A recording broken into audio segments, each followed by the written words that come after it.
148వ కీర్తన. యెహోవాను స్తుతించుడి, ఆకాశ నివాసులారా, యెహోవాను స్తుతించుడి. ఉన్నత స్థలముల నివాసులారా, ఆయనను స్తుతించుడి. ఆయన దూతలారా, మీరందరూ ఆయనను స్తుతించుడి.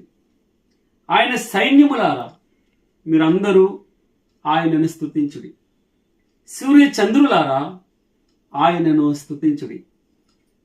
కాంతిగల నక్షత్రములారా, మీరందరూ ఆయనను స్తుతించుడి.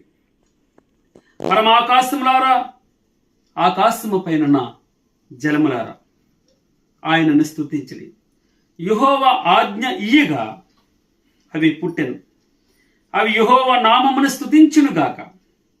ఆయన వాటిని నిత్య స్థాయువులుగా స్థిరపరిచి ఉన్నాడు. ఆయన వాటికి కట్టడి నియమించెను, ఏదియు దానిని అతిక్రమింపదు. భూమి మీద ఉన్న మకరములారా, అగాధ జలములారా, యెహోవాను స్తుతించుడి.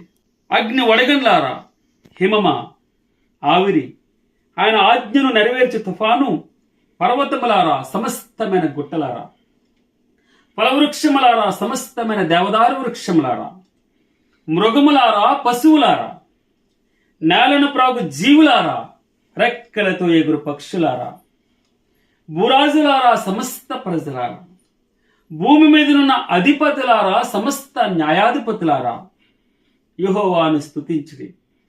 యవనులు, కన్యలు, వృద్ధులు, బాలురు అందరూ యెహోవా నామమును స్తుతించుదురుగాక.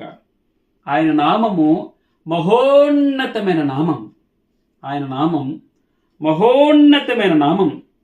ఆయన ప్రభావము భూమ్యాకాశములకు పైగానున్నది. ఆయన తన ప్రజలకు ఒక శృంగమును హెచ్చించి ఉన్నాడు. అది ఆయన ప్రజలందరికీ, ఆయన చెంతజేరిన జనులకును, ఇశ్రాయేలులకును ప్రఖ్యాతికరముగా ఉన్నది. ఆయన చెంతజేరిన జనులకు, ఇశ్రాయేలులకును ప్రఖ్యాతికరముగానున్నది. యెహోవాను స్తుతించుడి, యెహోవాను స్తుతించుడి, యెహోవాను స్తుతించుడి. God bless you all.